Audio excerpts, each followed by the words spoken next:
Nós não podemos permitir a volta da censura. E quando nós temos um membro do Poder Judiciário cerceando a palavra, calando parlamentares, nós não podemos nos acovardar, senhor presidente. Então eu peço aos colegas que possamos votar a urgência desse PDL e possamos dar uma resposta, que aqui existem homens e mulheres de coragem, de brios, e que o parlamento não vai ficar de joelhos perante o outro poder. É o PDL 373 e eu peço aqui a colaboração de todos os colegas para que possamos zelar pela nossa imunidade parlamentar. Muito obrigada. Poderia falar um minuto, Já vamos presidente? providenciar. Pode ser após o deputado Paulão? Eu cedo, presidente. Cede? Pois não. Te agradeço muito, Paulão. Obrigada, presidente. Eu queria comentar a fala da deputada. Presidente, censura foi o que aconteceu, se tentou acontecer, deputado Paulão, ao longo desses últimos 4 anos. Quando o Bolsonaro interferiu sobre a atividade da imprensa, foi violento com jornalistas, aparelhou a Fundação Palmares, a própria Secretaria da Cultura, para cercear projetos, perseguir profissionais da imprensa, profissionais da cultura. A decisão de derrubar e coibir a disseminação de fake news de pessoas que utilizam o seu cargo através das suas redes sociais para organizar atos golpistas, que tem relação inclusive com empresários e que possivelmente com uma rede internacional que precisa ser investigada e devidamente punida, isso não é censura. Isso é parte fundamental de uma luta política na qual nós vamos nos inserir com muita força daqui em diante, deputada Fernanda, que é por reparação, é justiça. O que o Bolsonaro e essa base bolsonarista faz contra o povo brasileiro, contra as liberdades democráticas, o que segue fazendo, tentando questionar a eleição que foi legítima e não respeita o resultado da eleição, isso precisa sim de punição. Por isso é risível que a deputada chame de censura a derrubada do bloqueio dessas contas nas redes sociais.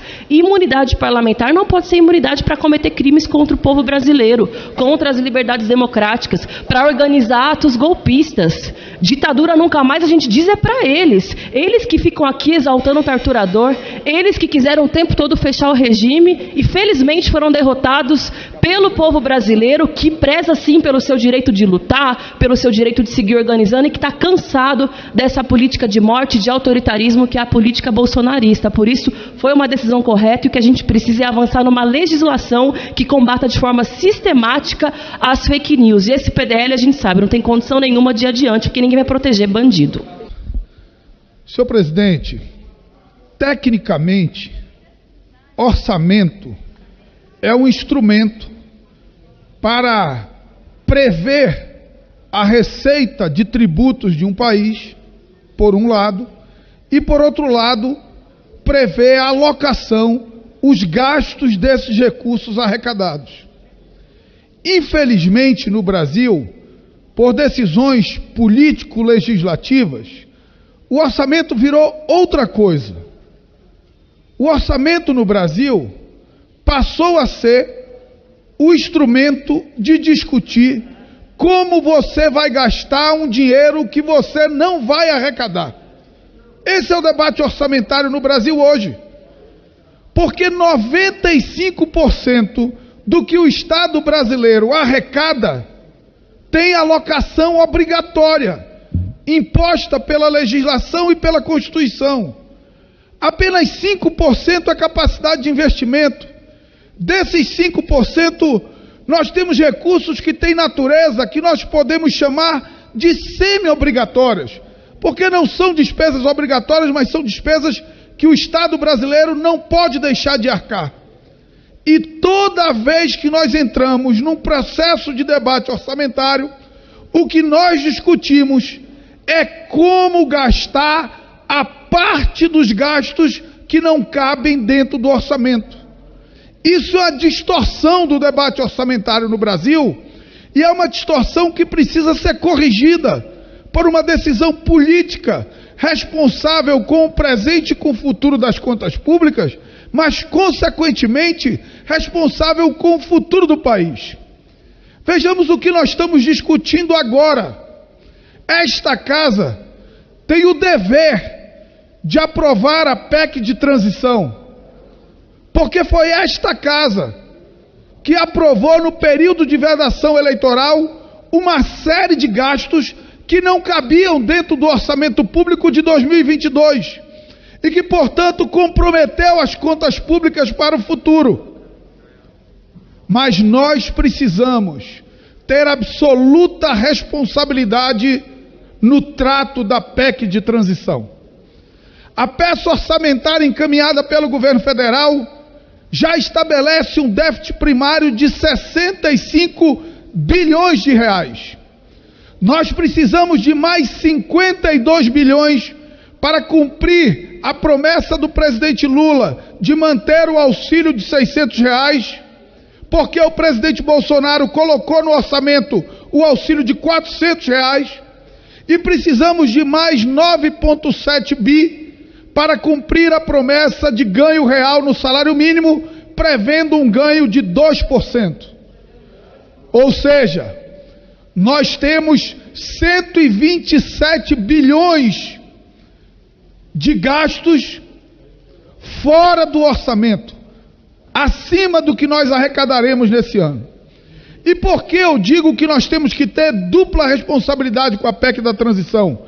A primeira é a responsabilidade de aprová-la, para que o compromisso político firmado em campanha e avalizado por 60 milhões de brasileiros possa se transformar em prática com a garantia dos recursos para o Bolsa Família e para o ganho real do salário mínimo. Mas, por outro lado, nós não podemos fazer da PEC de transição uma porteira por onde passará uma boiada. É preciso limitar a PEC de transição nos gastos relacionados aos compromissos de campanha do presidente Lula e não sair de 127 bilhões de déficit primário para 170, 200, 300. Isso comprometerá o futuro do Brasil, na medida em que quanto mais déficit nós tivermos, quanto mais nós aumentarmos o percentual da relação dívida-PIB, menos nós teremos capacidade de baixar os juros, que hoje está na casa de 13,5%. Ah, mas a relação dívida-PIB no Brasil é 80%, 78%, no Japão é 150%. O problema é que quando nós vamos buscar recursos no mercado, nós pagamos 13,5%. E o Japão, quando vai buscar recursos no mercado, paga juros negativos. O dinheiro é muito caro no Brasil. O endividamento é muito perigoso no Brasil. E eu quero, caminhando para o fim, confirmar 2 alertas que fiz quando da votação da PEC dos precatórios. 2 barberagens aprovadas na PEC dos precatórios. A primeira delas, a mudança do período de apuração do IPCA para fins de reajuste do teto. Mudaram de junho a julho, para janeiro a dezembro, acreditando que a inflação seria maior e teria mais espaço para algazarra fiscal com o objetivo eleitoral do atual presidente da República.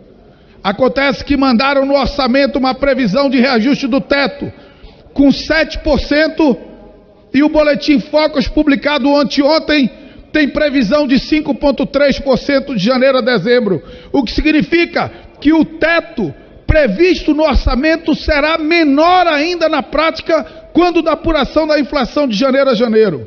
E a outra, a bomba que foi armada pela PEC dos precatórios. Nós temos 22 bilhões de estoque de precatório desse ano, mas o subteto de precatório no ano que vem é de apenas 17 bi. Nós ainda ficaremos devendo 5 bi do precatório desse ano e teremos 51 bi do precatório do ano que vem. Ninguém que tiver precatório escrito a partir de 2 de abril desse ano receberá nem um centavo no ano que vem, porque no ano que vem não dará nem para pagar o estoque desse ano. Em 5 anos, se nós não corrigirmos essa barberagem da PEC dos precatórios, nós vamos ter um estoque de dívida de precatório de 200 bilhões de reais, e isso vai ser muito grave para o sinal de segurança jurídica e estabilidade desse país. Concluo, senhor presidente, reafirmando os 2 compromissos desta casa: aprovar com a máxima urgência a PEC da transição para garantir o cumprimento do compromisso político do presidente da República, avalizado por 60 milhões de brasileiros. E segundo, não cair na tentação de, por essa porteira, deixar passar uma boiada, enfiando outros gastos na PEC de transição e comprometendo ainda mais as contas públicas do nosso país. Muito obrigado, senhor presidente.